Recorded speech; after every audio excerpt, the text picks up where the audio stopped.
অবৈধ পোস্ত চাষের বিরুদ্ধে মাথাভাঙা ২ ব্লকের ঘোকসাডাঙ্গা থানা পুলিশের অভিযান অব্যাহত। শনিবার প্রেমেরডাঙ্গা গ্রাম পঞ্চায়েতের শালমারা সিংমারি এলাকায় অভিযান চালানো হয়।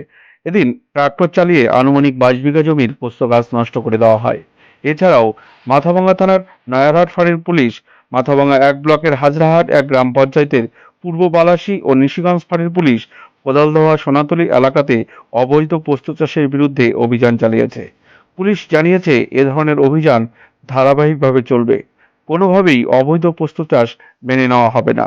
পুলিশের পক্ষ থেকে জানানো হয়েছে, ভবিষ্যতেও এ ধরনের অভিযান অব্যাহত থাকবে এবং অবৈধ কার্যকলাপ রুখতে প্রয়োজনীয় কঠোর ব্যবস্থা নেওয়া হবে।